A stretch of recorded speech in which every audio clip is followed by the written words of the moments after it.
You got our Yeah, my mics? timer's about to go. You gotta get your mic. No, because we got it on the charger because, you know, I don't.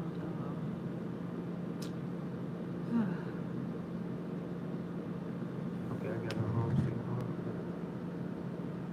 Okay, let me turn your volume down. Oh,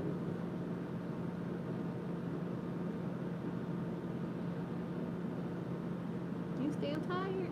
mm-hmm. You gonna put it on? I did already. I'm saying on here. How you gonna get homestead? I have no homestead heart. Oh, let me see. Subscriptions.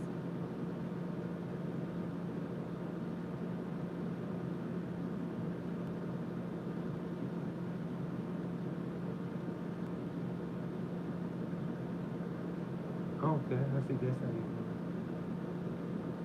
it. I'm trying to help. I'm watching it. Oh, we there we go. We live, yeah. Hot.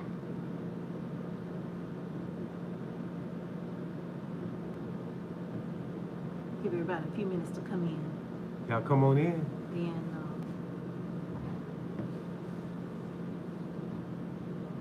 get started.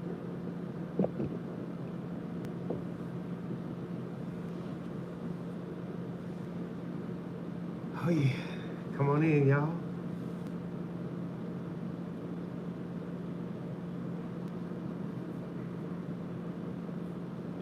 Is it hot in here, or is it just me? It's you. Oh, It's you. I have been moving so much that I feel like I'm just burning up right now. Wow. I really feel like I'm burning up. Feel like you burning up? I do. It's so hot. I know my timer's getting ready to go off. Let me see if I can find us. Okay. I haven't had a single sip of water today. What? Oh, that's not good. Until now. Okay, well you drink up then. Just sip up. Don't drink too much now.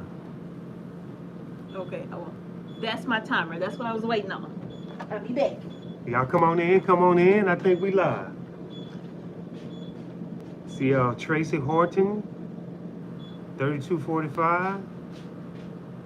Hello from DC. Hey, there we go. Marilyn Cuts. Okay, Spence 62. Come on in, y'all. Kim Jacobs. Degrees. But it's 93 degrees here in Indiana. Okay. Oh wow, that looks delicious. Mrs. H is in there. She's working her magic like always. She's doing some canning. Yeah, she coming here. We picked some fresh vegetables out of the garden, and Mrs. H is just canning it up. I am. And I tasted it. Oh man, it just tastes so wow. It tastes better than the restaurant. We not gonna mention the restaurant that we was kind of like dissatisfied with. This is a healthy spot, but Mrs. H just went in the kitchen and just No more. she made it the magic happen, y'all. So I just finished canning some salsa ranchera. Say it again. Salsa ranchera. Oh, I like how she said that. And it's good too, y'all. It is so good. And it's good. so easy. It's Yeah. probably the easiest salsa I have made in a long time because Yeah. I'm always doing these complicated recipes. So this recipe was so super simple till I don't know about ever do another salsa recipe. And you know, she gave me some on a spoon, and I Just had a to little get it. I had to tease. get another spoon. He did have 2 spoonfuls. I'm like, man, this is how many different combinations of tomato? Salsas or Yeah, whatever you Well, did. You talking about with this batch or with the other the one? one that I tasted. Oh, so that's just a mix of all the tomatoes that we have in the garden. So I have some Kellogg's breakfast tomatoes in there. I have mushroom basket in there. I have, gosh, a lot. And it was, I mean, it was just booming with flavor, y'all. Let me see. What is that? I think I grew some German Johnsons because I did store some seeds, but all kind of tomatoes went in that salsa ranchera. Even the Jersey, I think I got some Jersey Devils in there too. Oh man, make me want to go out there and pick some more tomatoes. And we need to pick some more. It's a lot of them ready. I was out there today. It's a lot of them ready. Oh chasing wow. down chickens and guinea keats because the guinea done had some keats and now they are. It was only 3 left, y'all. Where you found them at? I'm out there feeding the chickens and I hear eek, eek, eek, eek. And I'm like, where is that coming from? And I look behind me and I see the mama guinea with her 3 little babies and cats everywhere. Oh my God. I'm like, girl, you have got to be kidding me. Where she was hiding those little babies at? Probably over here in the wood pile. But I'm like, how are you walking your babies in the midst of all these cats? Is something wrong with you? Man, so it's probably I more had than to still rescue. hatching out though. Well, I think they got to a lot of them. Them cats, boy, I tell you. Yeah, because it was only 3 left, and if I know our guineas, she was sitting on probably 2 or 3 dozen. Man. But that's all that was left. So yeah, Wow. unfortunately, but yes, salsa ranchera is what I have canned today, and I'm planning to do another salsa tomorrow. Oh wow. But this one is gonna be different, much different. Yeah. So y'all, you know, we eating healthy. So she's hooking it up. Thank you so much, Mrs. And A. as you can see, we have moved Monday night chat to Tuesday night. Yes. Because Mr. H's schedule is so hectic on Monday that it was getting impossible for him to be here on time to do Monday night chat and still get into bed at a good time, right? Yeah, yeah. So we had to move Monday night chat to Tuesday night. So going forward, Yes. Monday night chats will be on Tuesday night because that makes it easier for you, right? Yeah. That's what we're gonna do. Okay, so so we have to switch the name. To Tuesday night chats. Sorry about that, y'all, but Tuesday night chats, y'all. I know. You know. All right, let's go ahead and see who we got in the building. Let me see right here. See, that's Okay. a small screen. I'm gonna come over to the big screen. so I Okay, can okay, see you coming everybody. up to the big screen. Okay. Mhm. You got Gina Hart, Jesus. Let's see. Now I'm gonna start from the beginning. Okay. All right, Dana Green. Good evening, Dana. Tasha D. Good Tasha D. evening, Tasha D. Okay. Purpose Driven Homestead. Let me bring Purpose this closer. Driven Homestead. Okay. Tracy Horton Okay. from DC All is right. in the house. Marilyn Cutts is Okay. in the house. Spin 62. Kim Jacobs, 93 Okay. in Indiana. Okay, Kim Jacobs. It's been hot here too. Monkey Mommy 778. All Welcome right. to Monday Night Chat. Thomas Marie Suzette. Good evening. All right. Aroma Angie. Cheryl the gardening artist. All right then. Pack woman in the house. Okay. From Australia. Chanel loves to garden. Hi there, Chanel. Welcome to Tuesday Night Chat. Okay. Dana Green tried my first cushaw yesterday. Oh, wow. What? Didn't you like it? Didn't you Oh like it? man. Wow, that's good. Don't too many people know about those cushions. No, in fact, we have. What's going on here? We have quite a few of them growing in. What's going on? Lord have mercy. Okay, we still here though. I mean, it's your computer, you know. It's not. It's me. I'm always doing stuff. It's all me. Okay. It's all me. I don't see anybody. Let's see. Okay, here we go. Okay. I know it was me. I keep saying I got to stop using my finger and just use my little mouse pad right here. But I know that was good. We have quite a few cushaw growing out there right now as well. And y'all, now I've been using my squash bug eliminator. Oh. And the plants that I've used it on are doing phenomenal. The plants that I didn't use it on are dying right now. So it has been working.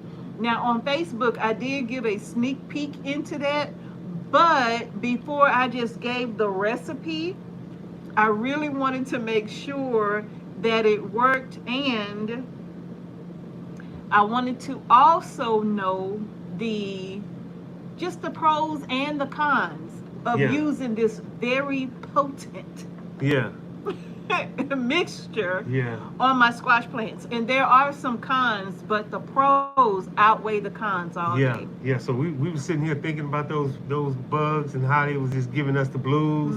And so we was like, how about if we put this right here? Put this in there. You know, I know they don't like this. Yep. We made a pretty good mixture, y'all. I was in the lab with my mad scientist glasses on. Yeah, she was. You know, she was plotting, and then I was even if I be at work, I'll be like, okay, what if we do something? I'm pretty sure a bug don't like this. But it's a very simple recipe, though. Good. And if y'all remember the video that I talked about it in, put it in the comment section, because I talked about this already in a video. I told y'all what I was going to use it for. And I shared this with y'all this year. So it's not old, it's this year. So if you remember that video, go on and post it in the comment section. But anyway, it's working. And I know everybody on Facebook was like, when are you going to post the recipe? When are you going to post the recipe? But we needed to make sure that we just didn't put something out there and not know the ups and downs of it all, because we needed to be able to share that part so that everybody will be aware. If you use it, this is what could happen, right? So now that we know, I think I'm ready to share. I'm glad you tried that Kush, though, Dana Green. All right, let's see. LCM Chesney, greetings, Mr. and Mrs. H. Sorry I'm late. So glad to see you back. You've been in my prayers. 89 degrees Fahrenheit in Western New York State. I've been canning too from my wheelchair. Oh, that's wonderful. There we go. Don't let nothing stop you. Don't let nothing stop you. That is so wonderful. And thank you so much for your prayers. Gina Hart. How you doing, Gina Hart? Good Bernie evening. Sully. I did it again. Yeah, Gina Hart says good evening from Maryland. From Maryland. And Bernie, I think you was saying Bernie Sully, 9173. Yes. 96 in Wisconsin right now. Miss Juanita's Garden, good evening from Central California, zone 9B. Ooh, that's 103 degrees. Ooh, wow. Tamara Martin is in the house. Jeanette Davis is in the house. First time on YouTube, on our YouTube podcast. Well, welcome, Jeanette Davis. Yeah, come on in. Thank you so much for joining us. Oh, yeah. You was binge watching our old videos, Gina Hart. She said she was binge watching. I hope you enjoyed them. Oh, yeah. Jazzy Mama in Alaska. Good evening. Jasmine Mamaine. No, Mama in Alaska. Oh, Ain't this AK? Mm-hmm. Okay. I be trying to break them down so I can make sure I'm saying the names right. Because, you know, sometimes people names, they run together. You don't know what they be saying. You have to break them down. Okay. Said, etc. Good evening. My first time catching the live. Well, welcome to Tuesday night chat. Yeah, Sharon from South Jersey. Vicky Martin. How you doing? Brenda Weathers. All right. Come on in. Farmer Letitia from Georgia in Zone 8B. We neighbors. That's right. We are definitely neighbors. All righty. All right. Von Will in Ohio. I hear them jaws over there pinging. I hear them. I hear them. It's been a while. Yep. We've been trying to keep cool, but, you know, we have to still get out there and do what we got to do. You know, sometimes we go out there in the morning. Well, especially me, I'm out there, it could be 8 o'clock, y'all, and it is extremely hot. Like, I have to hurry up and do what I got to do and get back in here, because that is dangerous heat out there. Yeah, that heat wave ain't no joke. It ain't a single tomato out there that I want to be out there trying to harvest. Yeah. When them temperatures get that hot. Yeah. All right, let's see. Rich Dad from B-More. B-More, okay. Baltimore. Baltimore up in the house. Debbie Nance from Indiana, 77, and just now beginning to grow my own food. I'm growing microgreens and other greens hydroponically. Oh, wow. Never too late. I'm very happy for you. I'm very excited to hear that. Never too late. That's wonderful. Yes. Does anyone grow chayote squash? I never have. I don't like the flavor. So I've tried it before, but I have a habit of, if it's something that I'm really curious about and I can buy one from the farmer's market or something, I'll buy one to try it. And I did buy one, and I did not like it. You didn't like it? Not at all. You didn't either. I'm trying to see, when was that? That's been years ago. Okay. Like 7 years ago, maybe. Oh, okay. But I just remember we didn't like it. We got it from the farmer's market. Okay. When we went on our spice run. Oh, You remember right. the little Yeah. green squash with the little funny looking? Oh, yeah. Well, we bought one a long time ago. And the I weird mean squash. one. Yeah, the weird squash. And I did not like the flavor. It's pretty weird. But that was just us though. But I know a lot of people do like it, but I know we just did not like it at all. Yeah. All right. Where am I? I think, Alandra Shabbat Shalom. All right. Grand Rising. Grand Rising to you too. Come on Debbie in. Nance is growing vertically due to limited yard space. Oh, that's wonderful. Yeah. We have to get it in how we can get it in. Brenda Weathers. Hey, Brenda. I have found planting the squash later works out so much better. Squash bugs stop laying in July. That is true, Nancy. Once they call them June bugs for a reason, right? So once those bugs die down, it is, and I'm gonna be honest with you, like the spaghetti squash, I did not spray it on out. I did start off spraying it on the spaghetti squash So when they were small, but then I didn't go back after the rain. Okay. And that's why they took out my spaghetti squash. Oh, wow. Okay. Because I didn't go back and treat it after the rain with my spray that I made. I should have gone back and treated again because we had rain for days. Yeah. So you spray after the rain so the rain will wash it away. Yeah. Yeah. But I had sprayed 2 days prior, and the rain came through. And it rained for, I don't know how many days, like 4 or 5, I don't know, like 2 weeks or something like that. Yeah, it rained But great. it did wash it all away, and I didn't retreat. So they took out my spaghetti squash. So I'm actually gonna go out and plant more spaghetti squash seeds this week. Yeah, and I noticed that like when it's raining and when it's damp, those bugs get active on the crops. They're everywhere. And the leaf-footed bugs were all over my tomatillos. Man. And I'm really not complaining too much because we've harvested so many tomatillos. Oh yeah. And I've made, I don't know, 24 4-ounce jars of salsa verde. Man. But I still have more. In fact, I have some right here beside me that we harvested here in this crate. That I need to get to. Oh yeah. And I'm gonna be honest with you. The purple tomatillos, and I feel like I lost my thought. The purple tomatillos, I probably will never grow these again. Now, I harvested this one prematurely. I just didn't want the leaf-footed bugs to get to it, right? That's just this one gets 2 to 3 times bigger than this. But this little purple tomatillo, not only does it take forever, but they don't have too much, they don't have no size to them, right? No, they don't get very big at all. Like you may get a few of them in there that might grow to maybe about something like this or maybe a little bit bigger, but they're cute and all, but it takes too many of these to get what I need to get quickly to do my salsa verde. Like I said, these are the grande tomatillos. These are the ones that we have on the seed shop, right? I wish I had a real big one to show you. I don't think I do. No, I don't. Because I harvested quite a bit of them prematurely.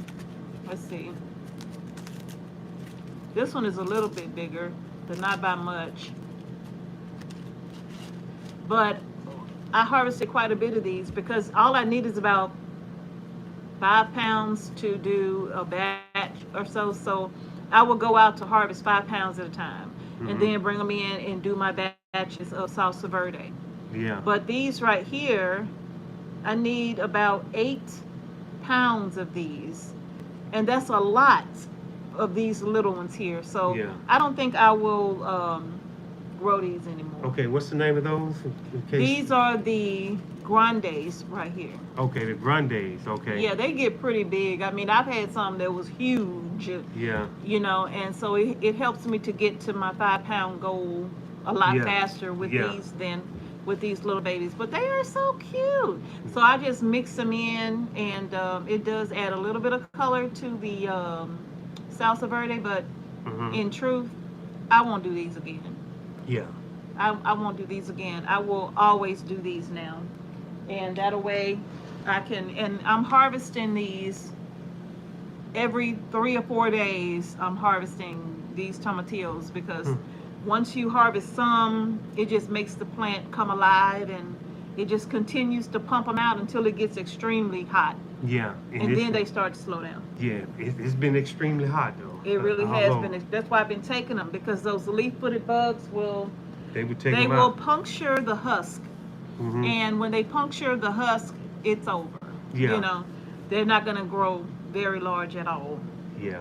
So yeah, but you can grow quite a bit in a small space, and that's really what our topic is about tonight as well.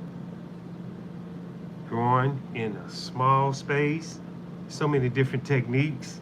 That Mhm. I've seen the Asians grow vertical, straight up, and what they do, they grow a lot of melons, and they use this netting, and they kind of lift the fruit up off the ground and Mhm. hook it. I mean, I guess it really Yeah, works it good. does. It does work because I've seen it done too. But they do have to.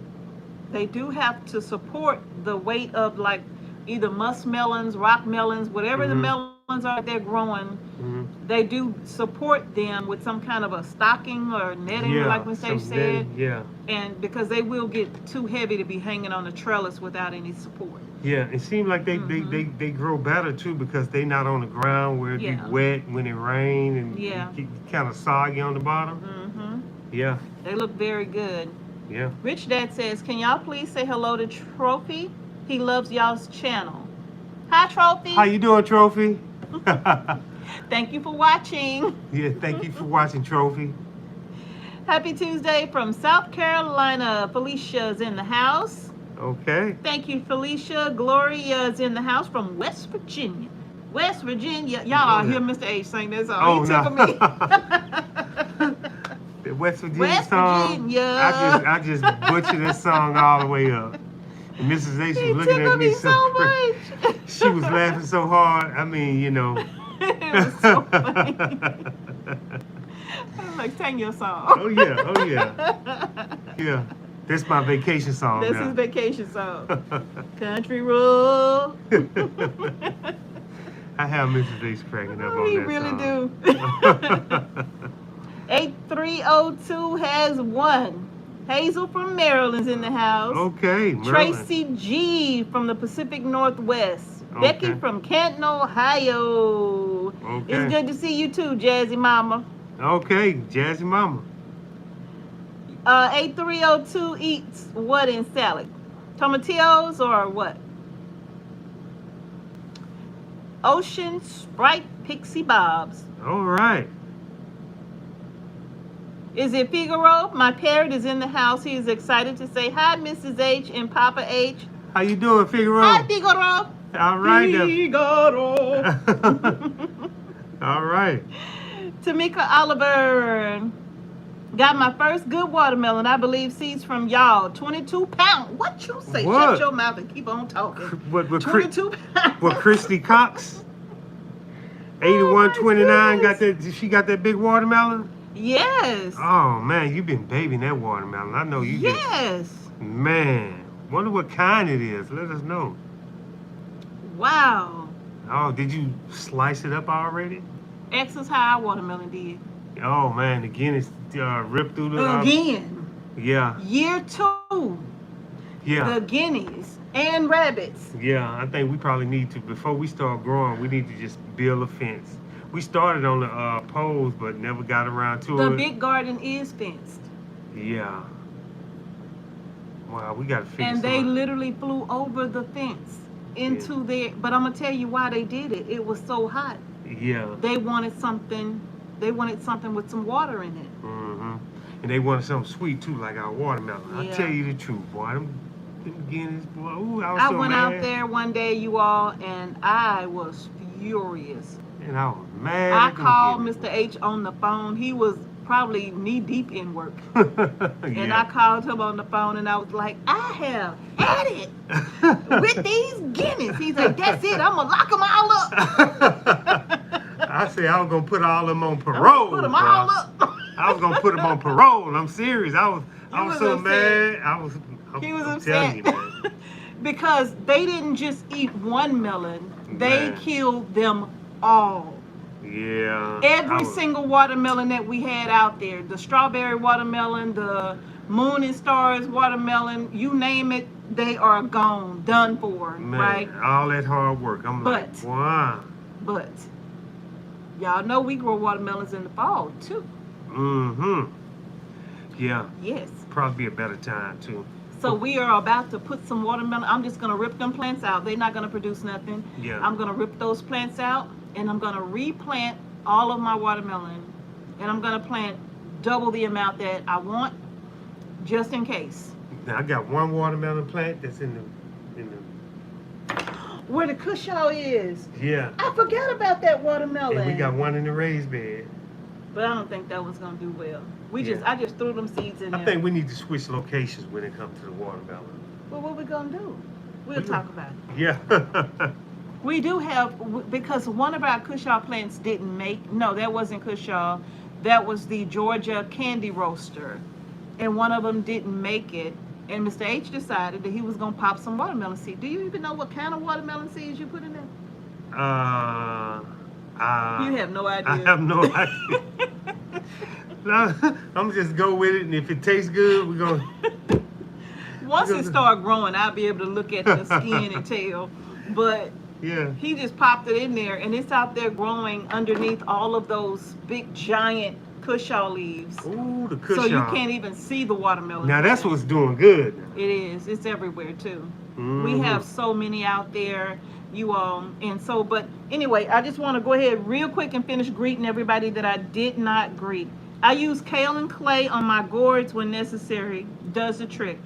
We have a 50-pound bag of kale and clay that we have yet to open. Yeah. Because we bought it for our food forest to spray on our pears and all of that to keep pests off of those. But the deer have been taking out the trees. Yeah. Man, I tell They you. just biting our branches all the way down to nubs. And Wow. they killed a whole pear tree. And the pear tree was massive. That pear tree has been growing for 3 years in the food forest. And it had to be, what, 10, 11 feet tall by now? Mm-hmm. Big, beautiful tree. And the deer just come along and Just eat. they just destroyed it. They killed yeah. it. Yeah. So, yes, It's a lot of deers, boy. I'm it telling is. you. Yeah. Candy Rose, I just signed on. I saw one of your videos about calendula. I got some from you, but forgot what you use them for. My soap. Okay.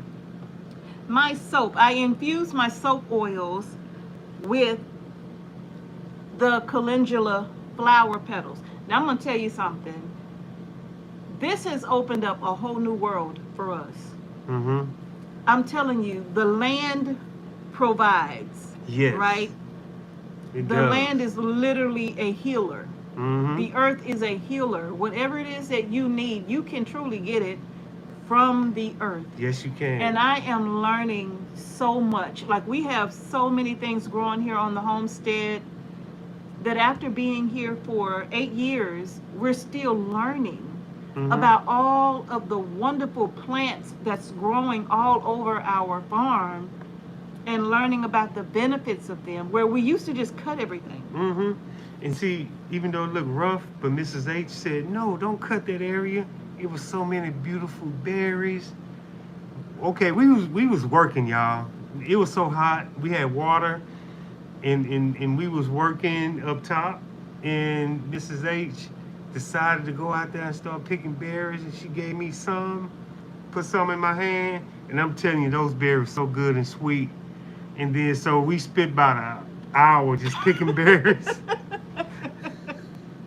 We was They picking, were so good. ooh, them blueberries were good. I'm like, Blackberries. blackberries, yeah. They were so good. You know, wild blackberries that, you know, are ready for harvesting around June or so.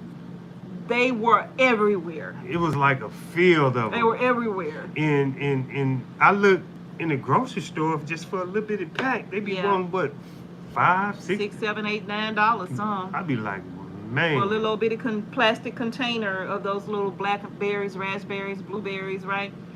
So no, And we just had walk them past everywhere. them. Yeah, we walk past them and don't ever think, hey. That's true. Yeah. And now is still a good time for you if you have mullein growing nearby on your land or Mhm. whatever, just anywhere. Now is a good time to harvest mullein as well for the upcoming fall and winter months, because you know mullein is a real beneficial herb for you to make your teas out of and all of that. It really does help your immune system during these Oh, winter months, good, help you yeah. fight off colds and all that kind of stuff. And I keep telling Mr. H, I really need to get out there and harvest that mullein. I really don't want the mullein to go to waste this Oh, year, wow. because it's growing everywhere. A lot of it is going to seed, Mm-hmm. but underneath a lot of the trees, the mullein is still growing. It's still growing Wow. beautifully because the shade from the larger trees are protecting the mullein, right? So Oh, wow, we need to get some and this is a good time to Yeah. still harvest your mullein Yeah. before it all goes yeah, to seed. to build that immune system Yes. up before the Mhm. flu, whatever comes. Yes, indeed. Yeah. Yes, indeed. Hold on one second. So, Ocean Sprite, Pixie Bobs says, my seeds germinated and the moringa is looking awesome. That's Oh, good. good. But they also said they lost a lot due to herbicide drift. But thank God we have more than one garden area and a Okay. greenhouse. And I know that is that has been a problem lately for a lot of home gardeners, homesteaders, farmsteaders, is herbicide drift, just taking out crops, you know, that people have spent time growing and depend on for their food. People spraying all of these chemicals all over their fields, and that comes and it just takes out your crop. Mm. There really should be something that should be done to stop that from happening. Mm. Because if you're people like us, we depend on our gardens every Mhm. year, right? Yeah. So yeah, Yeah. that is very sad. I'm sorry to hear that is happening, but Man. yeah. Hi, Sister Heather. Hasn't watched in a while, but wanted to stop in and say hello. Thank you so very much. Do you Thanks. save your seeds from year to year? Absolutely. Yeah. You can. Absolutely. You can't go wrong with saving seeds. Oh my goodness, That's- do I? Yeah, that's the beginning of the food source. Right I'm gonna tell there. you something. If you've ever bought seed starts from the store and tried saving those seeds, it hasn't been working out. Mm-hmm. And I don't have a reason why or explanation for any of that. I just know that I like to say this. Word on the street is, if you're buying your starts from these big box stores and trying to save seeds from those, it will not work. No. Why? I don't know. Yeah. I do not know. Yeah. So when I have open pollinated or heirloom seeds, I have seeds, y'all, that I have had for so many years that I store and I keep, and when I plant them, they are still growing.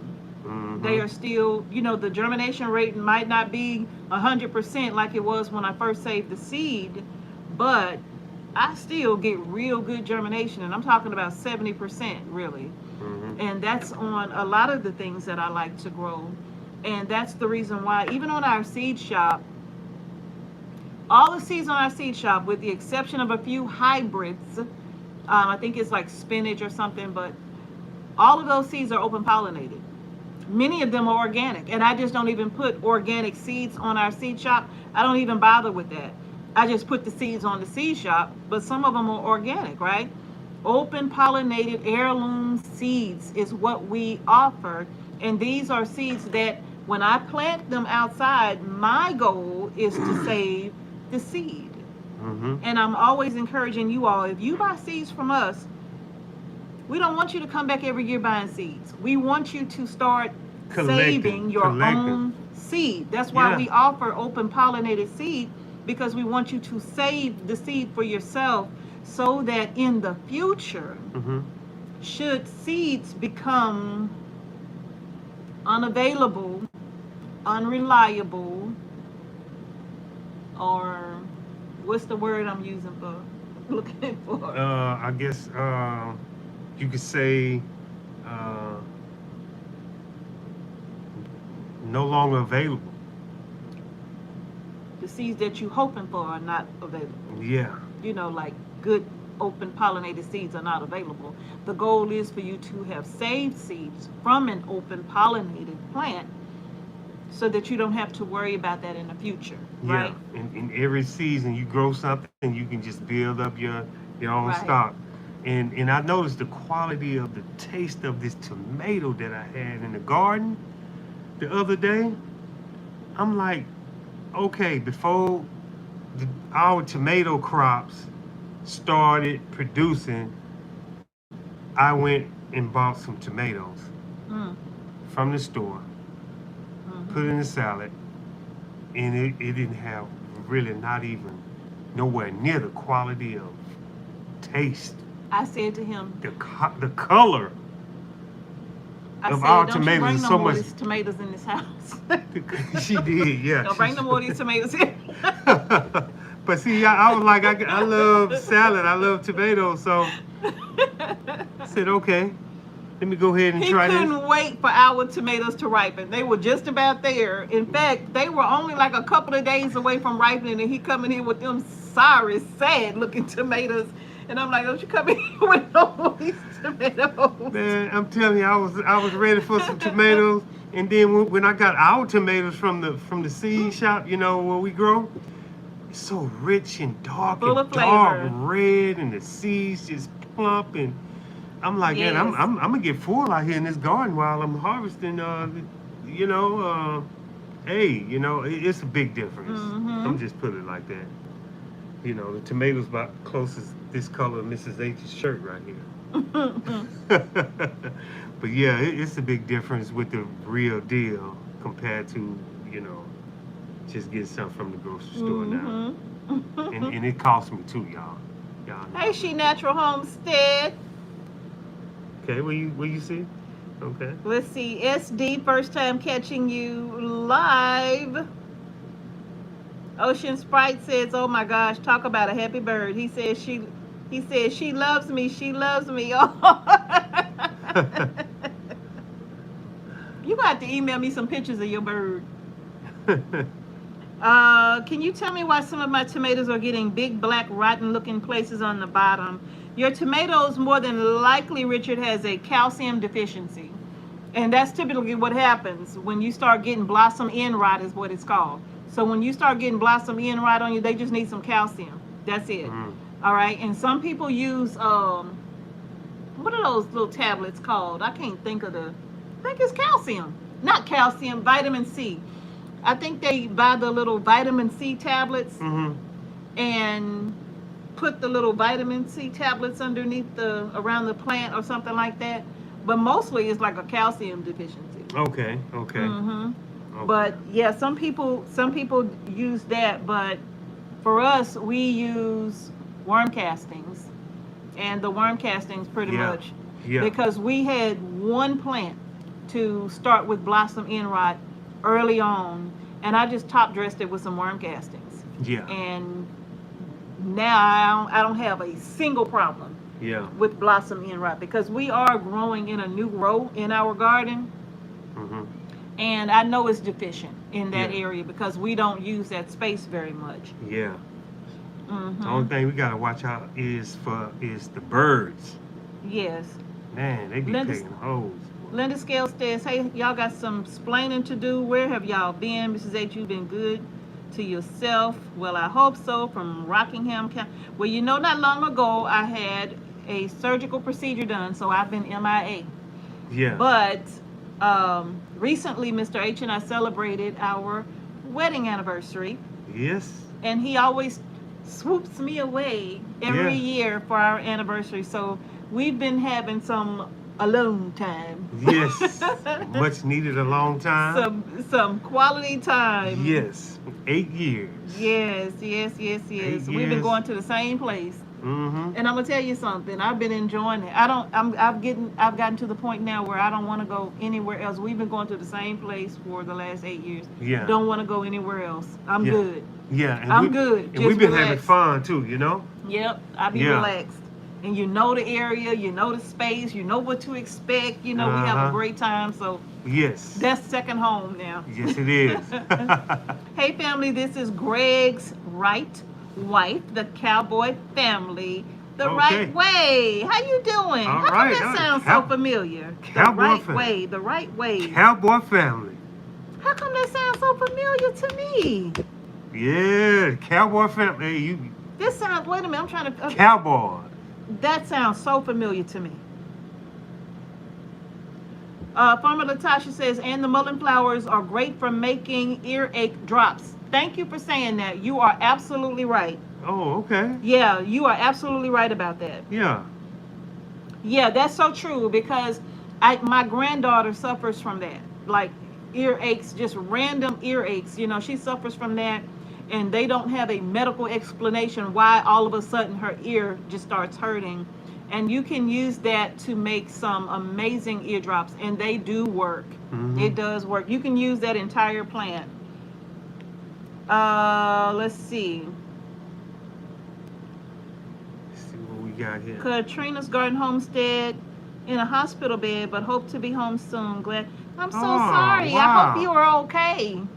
Yeah, get well soon. Please get well. I pray that everything works out for you. I hate to hear that you're in a hospital bed. Make sure you take it easy. Karen. Hello, Mr. and Mrs. H. Glad to have caught it live. I have to confess that I've been using your phrase, grow your groceries. Oh, yeah. So much that folks greet me now with it. Hey, Fallen Sky Homesteading.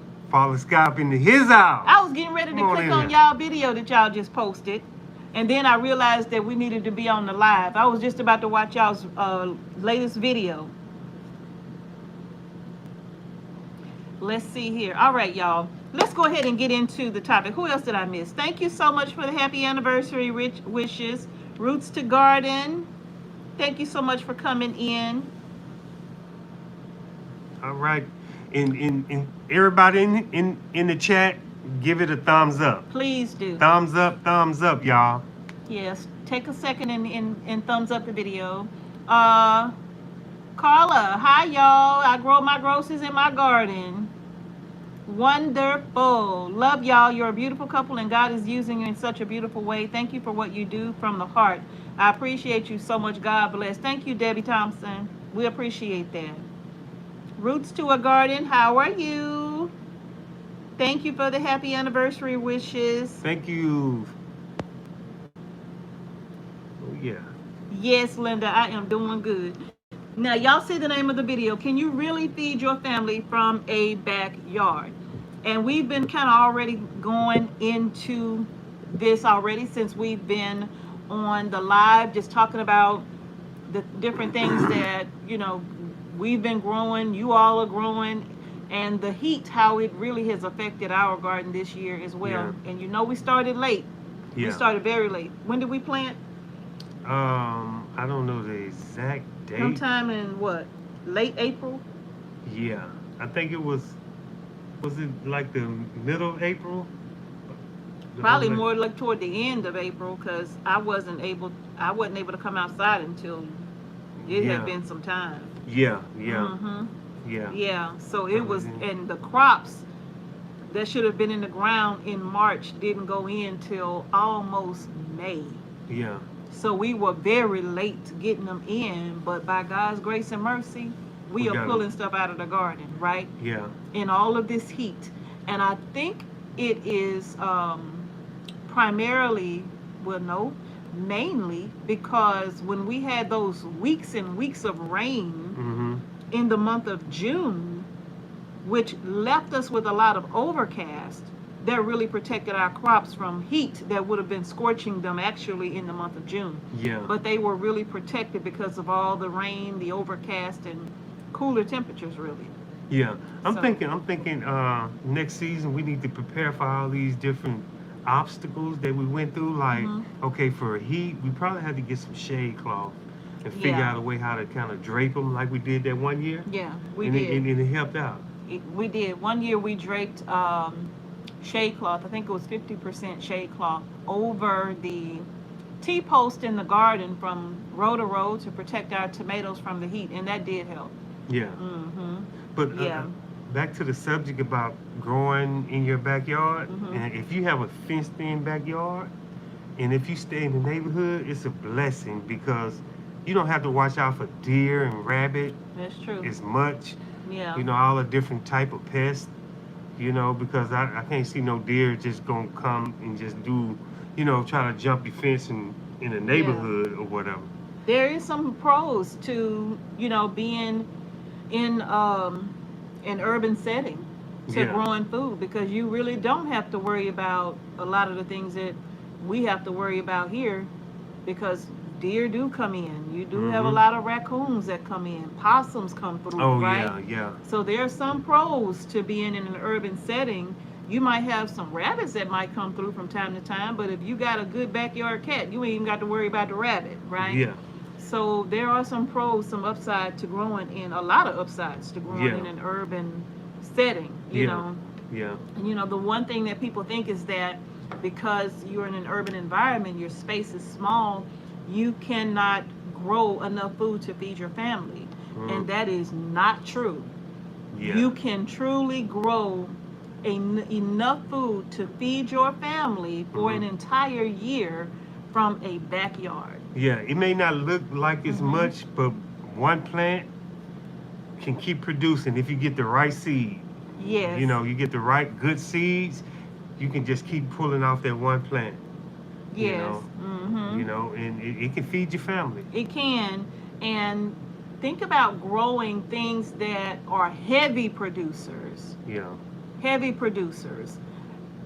Green beans, I don't know if you like green beans or not, but it really doesn't matter. I'm just going to name some things. You know, green beans is one thing that it produces so much. And that's something that once the plant is spent, you can take that out and pop some more seeds in and keep on growing it until you get enough. You don't even have to have a lot of space for that. Now, the one thing I'll tell you about, I'm sorry, go ahead. Okra. Okra is another thing that's going to be a heavy producer. People grow okra in grow bags.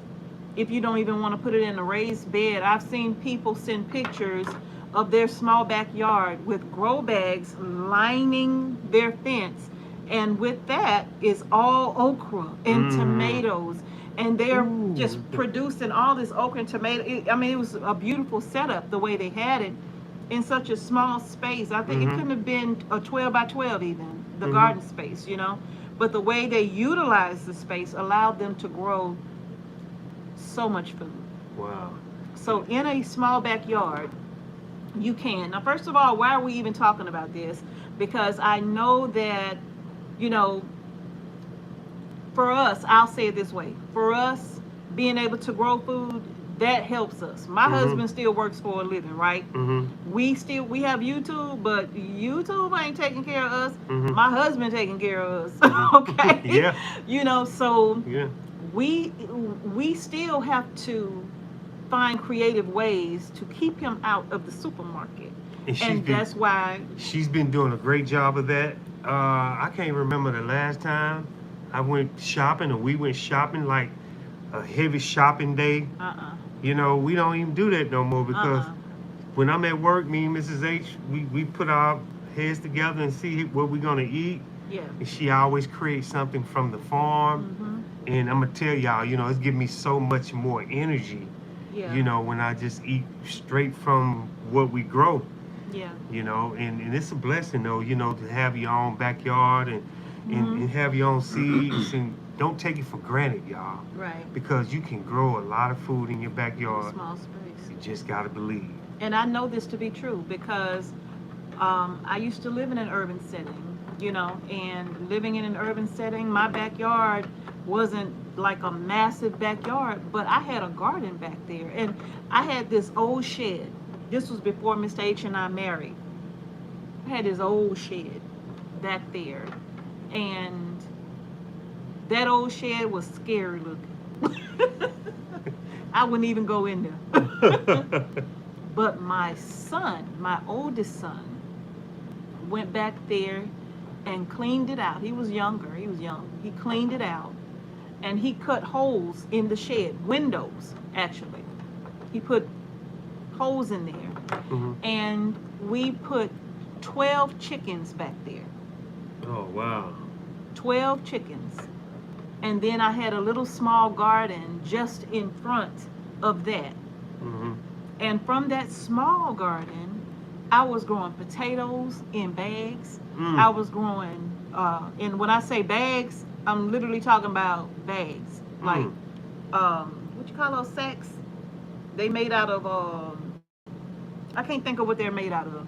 But anyway, I had soil in the bags, and I was growing potatoes in the bags, and they were up against my fence. Wow. And then in pots, I had tomato plants man, in pot. I was growing everything that I'm growing right now. I was growing it in that little small Very creative. space. And then on the fence line, I had these little baggies that I don't know if they still make them, but they were just like little cloth sacks. They were white, little cloth sacks. And I had those hanging from my privacy fence, and they had soil in the bottom.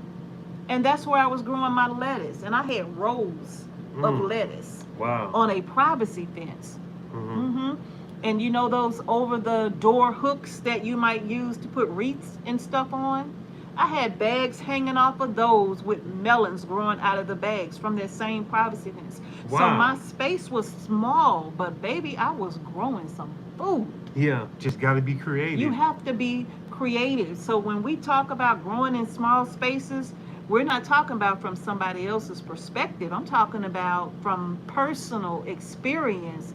I've done it. And if you remember me saying, I have 5 children, okay? And feeding them from that small backyard garden, that was a major supplement for us, you know, and it really helped so very much being able to, well, not all of them at that time, but, you know, feeding them from a small garden, that made a major difference in like the grocery bill. Oh, I know it did. So I've been growing food for a long time in spaces that you wouldn't believe. Even when I lived in an apartment at one point, I had bins on my balcony. I lived upstairs on like the 3rd floor. I had bins on my balcony. I had potatoes I was growing. I was growing tomatoes in my little bag. I was still growing my little salad mixes and stuff like that. I've been growing food a very long time. And that space on the balcony was 4 by 8. Yeah. Tiny. Do you remember when I had these, I started these mango plants? And Yes. I gave them to you? Mr. H had these little mango seeds that he was collecting. And he started these plants and they were growing so well. Yeah. We had them on the patio and they were growing, and this was before we moved here. We wasn't living here, you know, this was years ago. But he had these little mango plants and they were growing so well, and then all of a sudden we had a temperature drop down to like 19 degrees. Yeah. And I left them outside all night and they were all dead. Yeah, they was doing so well. They were doing good. But we just want you all to really think about whether you have a small space, a balcony, patio, whatever the case may be, or a backyard. Can you feed your family from a backyard? You absolutely can. Yes, you can. You just have to be creative and Yeah. think about things, again, that are heavy producers, like the cushaw squash, for example. I am so thankful to my great grandmother and my great aunt for even introducing us Mm-hmm. to that squash. That squash is good. One plant, well, I'll say, because I won't say one plant, because when Mr. H plant the seeds, Mm-hmm. he always pop in about 3 to 5 seeds per hole, Yeah. which yeah. is a lot. Yeah. But it is a pretty big space. It's a pretty big hole though. Mm-hmm. But even if he just popped those 5 seeds into that one hole and that's all we grew, that one hole of 5 plants, 3 to 5, can feed us for a whole year. Yeah. Just that A one whole plant. year. And so, how I did it this year, I made like bowls Mm-hmm. in the ground, put the wood chips so the plant is in a bowl. Like, Yeah. so when the rain comes, the rain collects it, a lot of water. Mm-hmm. In that technique, I'm telling you, It works. yeah, they looking good. So I hope nothing Mhm. disturbs them. But yeah, I'm proud of the Yeah. crops that we have. If you man. know where we've grown cushaw in the past, it's the same place. Yeah. The only difference is that we put about what 2-3 feet Yeah. of wood chips over that space, Yeah. and then we had to dig down. Yeah. And we had to dig out the hole, and so the wood chips are like mounded up all around the hole, while the plants are down. Down. They're really down in that little Yeah. canyon. So Yeah. I made a canyon. She was But- like, "What are you doing?" I said, "I'm trying something different. Yeah. Just throwing it out there." And all of the wood chips around it has really kept the plant very cool down in there. And because it's so many wood chips, it keeps the soil under there moist. We don't water that space Mm-hmm. ever. So Yeah. it keeps all of the soil moist. And when the plants started growing, they literally was just, I don't know, it was like the best thing I've ever seen, the way they were coming up out of that hole with the nice long stems. We've never seen that like that before. Yeah, and the leaves was Mhm. just, man. Yeah, they were reaching, So, yeah. almost seemed like to get up to the light, and then the leaves were just massive, like twice the size of my head. Yeah. Yeah. So now, from all of that, we have all of this cushaw and Tahitian melon and the Georgia candy roasters. They're out there growing as well. I am not saving seed from these this year because I know they're cross-pollinated. Because normally we only grow cushaw out there. But I save so many seeds, I don't need to worry about saving seeds from it. I got so many cushaw seeds till I got enough to last probably 30 years. Yeah. I don't need any more of those right now. Yeah. And those cushaw, they store really They long. store well. Yeah, they store really well. A year. Yeah. We kept one a year. Yeah. And Mhm. and they so good. I don't know how does she mix it up to where it tastes better than sweet potatoes. I mean, Yeah. I don't know. I mean, but it just really went It's good. really simple. Yeah, it went. And you can can it or you can freeze it. Didn't we have some with for Thanksgiving? Yes, we did. Oh man. And that was just, it's so simple to cook. All you're putting in it is some butter, a little sugar or honey, some cinnamon, some nutmeg, and salt and pepper. That's pretty much it. And it's amazing. And like I said, you can can it or you can freeze it. Yeah. Or you can leave them just like they are. And I've kept one for the purpose of seeing how long it'll last. And as long as you keep it cool, a whole year it lasted. So this was the Native American plant. What, natives, yeah. The natives, right? Okay, so this was Yeah. the natives plant, and Yeah. when we never tasted it, and I'm like, I never even seen one before, I grew up with it. and I'm like, man, they was eating pretty good. I grew up with it, In fact, the seed is so old and so ancient, they have a hard time tracing back the origin of this seed. We have an idea, but to grow plants like that something that'll feed your family for a year, and you only need a couple in your backyard. Yeah. That's a crop that you can grow. And they're huge, close to the size of a watermelon almost, but a different shape, you know. Yeah, they get really big, and really and truly, 3 or 4 of those, you can cut them up and freeze them or can them, and I think you will be good for a long time. Yeah. If you got a family of 4, definitely you'll be good for a long time. This is why when we grow all of those, we don't keep all of that. We don't eat all of that. We share that because it's so much. But if that's something that we can grow easily, little to no work. Remember, I told y'all we don't like to babysit a lot of plants. And so to grow that easily and get so much from it, and we can still share and help feed other people. Yeah. That is amazing. Yeah. You know, to us to be able to do that. All it takes is a few seeds. The seeds are basically free. Right? If you buy 1 pack of seeds, I think we have a few Kushal seeds left on the shop. Planting a few of those seeds, two seeds. 1 Kushal is going to give you 100 seeds just about. Every one of them. Yeah. If they grow to be a nice size Kushal, you're going to get 100 seeds from one. Yeah. You will never have to buy that seed again, ever. And they store for a long time. Like I said, I have seeds that I've had for years, and they are still producing. Yeah, and you can put that in your backyard, and you don't have to babysit. No. And then you can put whatever you want. If you need to babysit it, it'll help. It'll help really. It'll help you out, you know, with your inventory of different fruits. Yeah. You know. Green beans and peppers, like bell peppers, we don't do a lot of babysitting. I'm telling you, we do not. We do not babysit a lot of this stuff. We don't want to. Yeah. You know, number one, it's too hot out there Yeah. when this stuff starts growing. Serious, yeah. I don't have time to babysit this stuff, you know. And the corn. Ooh, we got a lot of corn, y'all. I have so much footage I need to edit, but we just harvested from our little corn patch. Small corn patch. It's not even a big corn patch. From our small corn patch, over 100 ears of corn. And we was picking too. We was picking, and Yes. those little small black ants, they lit me up. They tore him up. And though. I ain't think they was gonna bite. I'm like, these He things always is- saying, they not gonna bite you. And then they, I'm like, no, they bite me. they tore me up.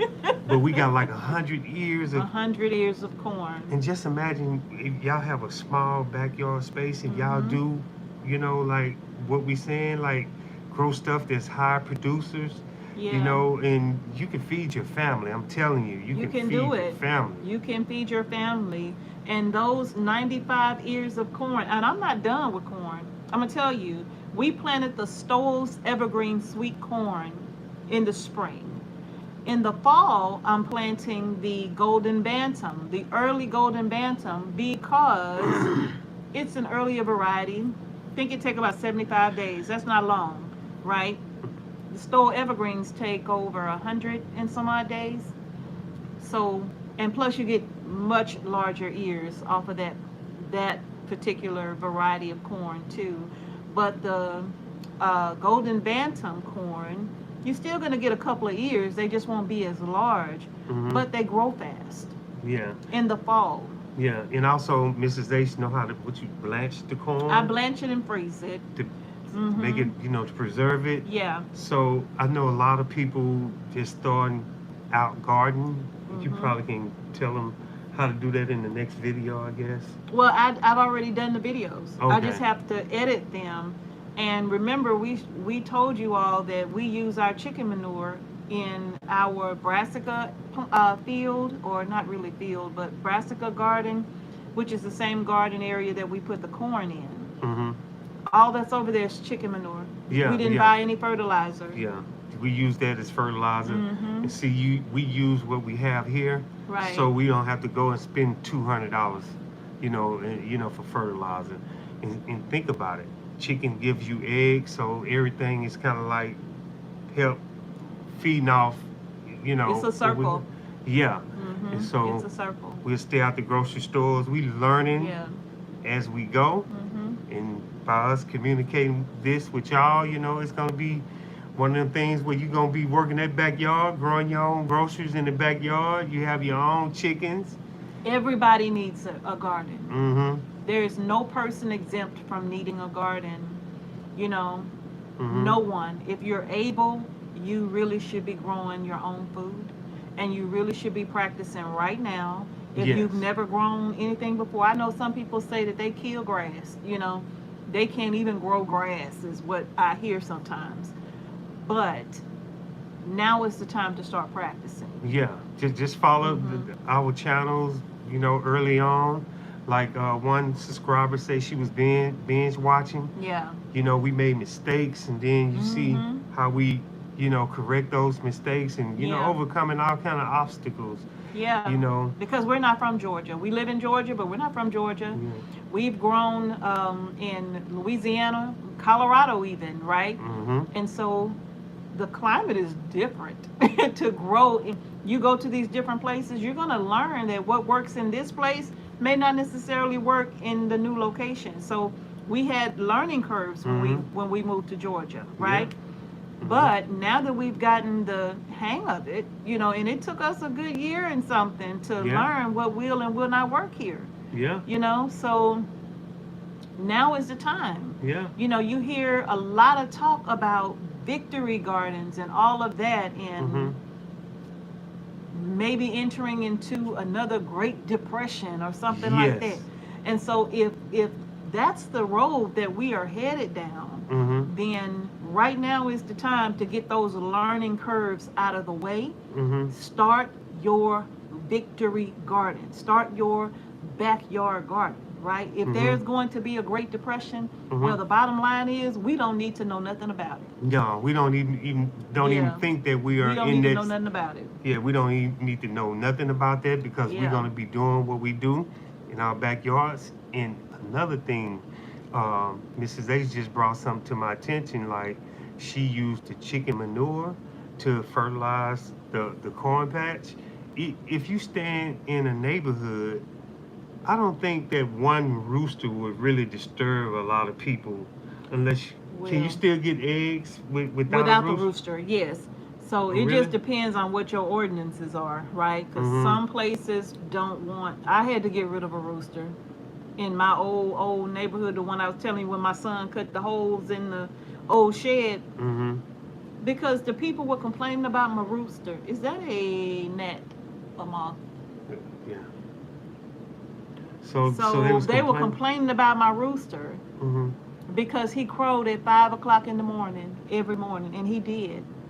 In fact, he was the reason why I was always able to get up for prayer on time. So after they're complaining, I had to get rid of my rooster. But the neighbors' dogs bark all night long, all day long, and they still was able to keep their loud dogs, but I had to get rid of my rooster.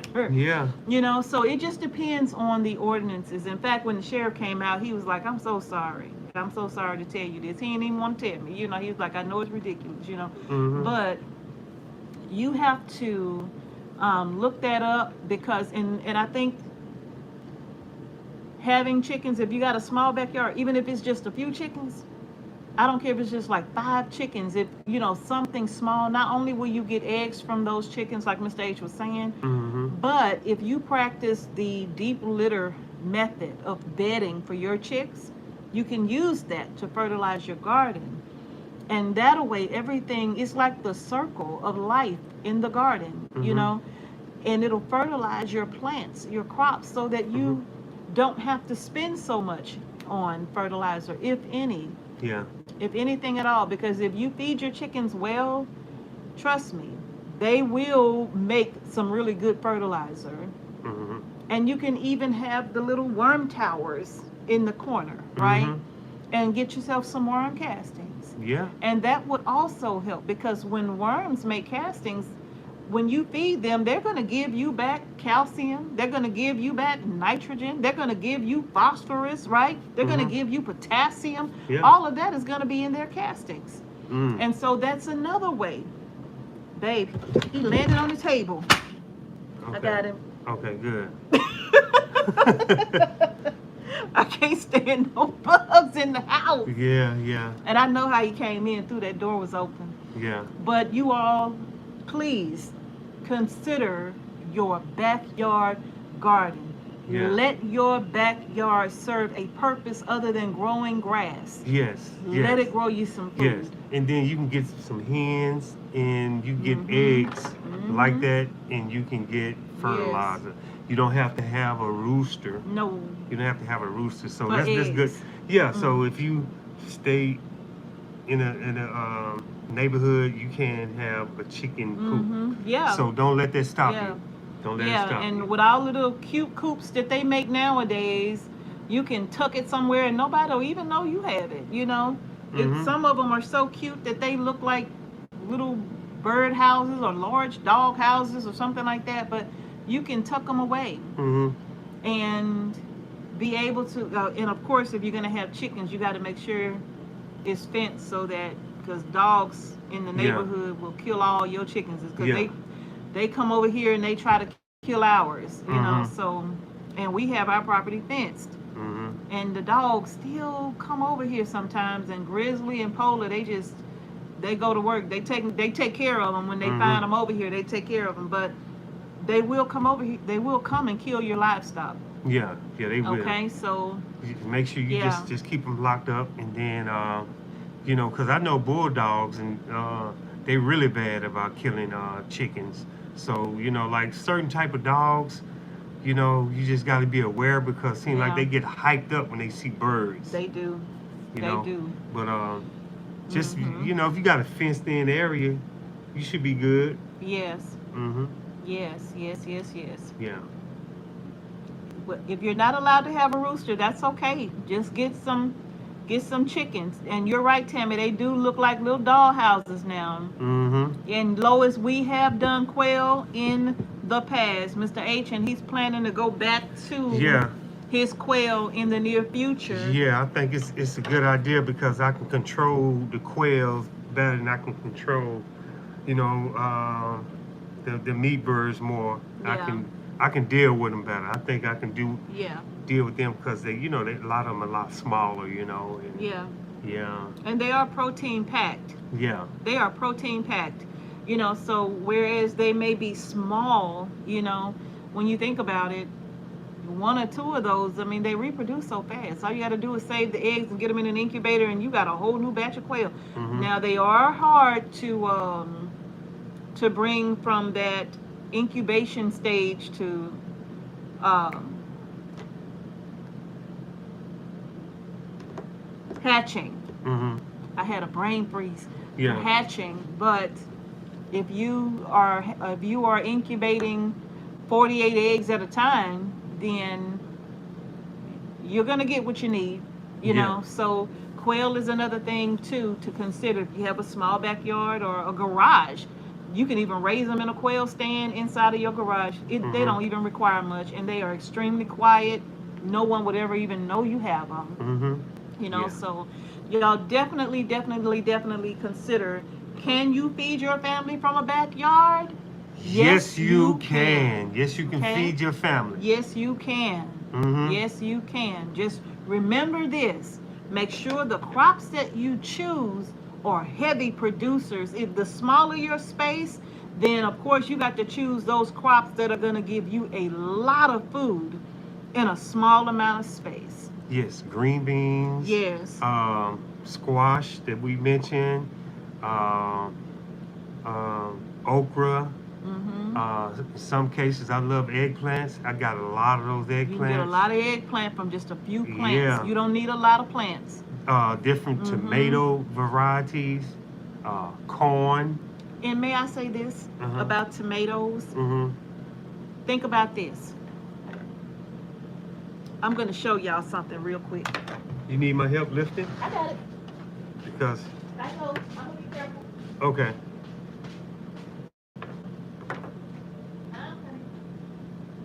Because you know we oh wow, look at that. I'm going to show y'all this. On our seed shop, we have a variety of tomato. Oh, they can't even see that. A variety of tomatoes called large red cherry tomatoes, okay? And you see these are cherry tomatoes, and these came off of 3 plants. Just 3 plants. 3 plants, all of these in one harvest, all of these. And this right here, you can use these tomatoes, the same thing that you would use big tomatoes for, whether you're making salsa or pasta sauce or whatever. Cherry tomato plants produce tons of tomatoes. In fact, they don't stop producing. They don't. You just got to be there to get them. You just got to be there to get them. But they produce because tons. Those birds, I'm telling you. Look at this. Look at these tomatoes. These came off of a cherry tomato plant. You see this? All of these are cherry tomatoes. I still got some little green ones in here too, because I use them too. Yeah. But all of these are the large red cherry tomatoes. And yeah, we have these on our seed shop, and that's what these are. Yeah. And I'm about to put these in my next batch of salsa. Yeah. I don't ever let my cherry tomatoes go to waste. Sometimes I just take my cherry tomatoes and put them inside of a quart-sized jar with some salt and lemon juice, and I can them just like that. And look at the different colors in these tomato plants than you see at the grocery stores. I mean, you know, come on, y'all. This is what grandma used to eat, the real deal. You know, we was raised up on this type of food. And there wasn't no such thing as organic food back in the day. It was just food. It was just food. Mm-hmm. So they put a name on it to say, okay, organic. Yes. But hey, this is the real deal, you know. So yeah, you don't have to grow those big giant beefsteak tomato if you don't want to, if your space doesn't permit. Yeah. You can just grow a few cherry tomato plants. Yeah. And like I said, this came from... Well, they everywhere. They falling everywhere. Where he went? He under my chair. Ugh, a sheep. Because she got seeds. But you can plant just have a few plants, and you see how much you can get from a few plants, right? We haven't fertilized these, or none. We did it one time. When we planted, and we put worm castings underneath the plant, and we then top dressed the plant with worm castings after we planted it, and then covered it with wood chips. We have not fed these plants anymore. Yeah. I'm gonna say it again. I don't like to babysit no plants. So these right here, just tons of them. And if you don't want to grow the really huge tomatoes, you just want something small and manageable, these are it. Or you can do the same thing. Or you can do a mixture. You can. But if we're talking about space, small space, and you don't, because when you think about growing the big beefy type tomatoes, you will get some good tomatoes from those. Don't get me wrong, right? But this right here, you see what I got. I don't even know how to explain it to you. Yeah. Is that one bucket of these, one bowl of these, and I still have more that are ripening right now. We just harvested these Saturday, and then there's some that's ready today. So some right now that I need to go out there and get. So that's like every four days? Every 3 to 4 days, we have more tomatoes coming. And then I have a bunch of green ones in here because I'm getting ready to make a guacamole salsa, and I'm using green tomatoes for that.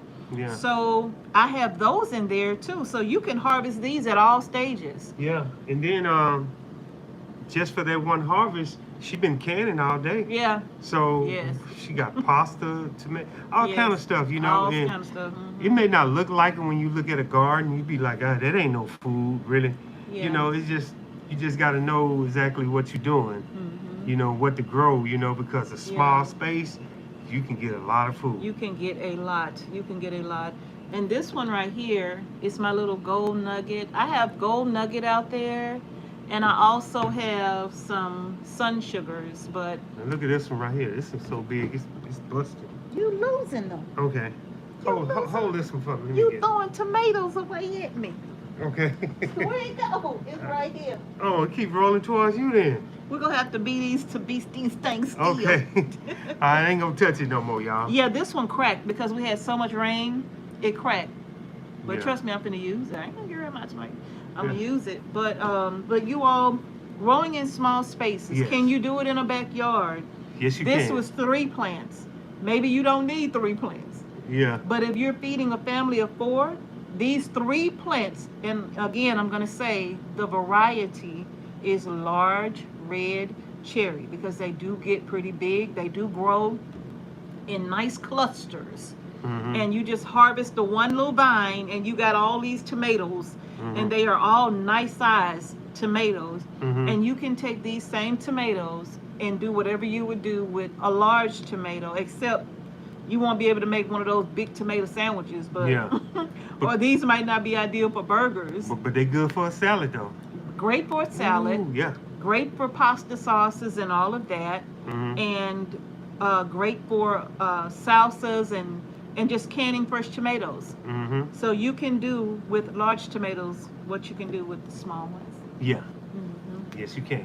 So y'all, I think that's gonna do it. I think we've talked gonna do enough it. tonight, but we really wanted to express to you all, it doesn't matter if you have a backyard. You don't need 10 acres. You don't even need 1. Yeah. You just need a backyard and make sure you get a lot of sun. Yeah, Even if you that's have key. to trim a couple of trees. Yeah. Don't let people don't need to know why you trimming that tree. It ain't Ain't their they business. Some people know this long, right? Yeah, yeah. Make sure you They get want that to know sun. what you doing over there. You want to get that sun in there. Get some hours of sun, Right. because the sun shines for everybody. It does. And the rain rains for everybody. It does. And you can grow your own groceries, I'm telling With the you. same rain and sun. That's what I'm talking about. That's what I'm talking about. All right, y'all. We really wanted to encourage you, no matter what, in your backyard, grow your groceries, okay? Don't let nothing stop you. Sometimes we get discouraged. I know this year I was very discouraged, thinking that I wasn't Yeah. going to be able to grow my food this year. But listen, God, okay? Yeah. I'm just telling you. And then once, if you don't succeed, dust yourself off and try again. Dust yourself off and try again. Aaliyah. Yep. Aaliyah told us to dust ourselves off and we And try again. That's right. That's what I'm talking about. In case y'all don't know who Aaliyah is, if y'all a little young, she was the R&B queen for us back in the day. Back in the day. Yes, back in the 90s, she was our R&B queen. They Aaliyah. might know who Aaliyah is if they young, cause young people be listening to the blues and everything. Yeah, now. Aaliyah was before Beyonce. Yes, she was. So, she yeah. was from way back in the day. So. Yeah. But y'all, that's gonna do Yes. it for tonight's video. We surely hope that you all enjoyed tonight's chat and that you got something from it. And if you didn't get anything else, please remember this: you can grow in a backyard. Okay, Yes, you can can. grow in small spaces. You just Yes. gotta be creative. That's all. All right, y'all. Thank y'all so much for joining us for what is now Tuesday night chat here at Homestead Heart. Peace and blessings to each and every one of you. Y'all grow your groceries, please, please, please. Peace and blessings. Yes, yes, y'all. We're gonna see y'all in the next one. Peace. You want me to stop it or you gonna stop? Okay.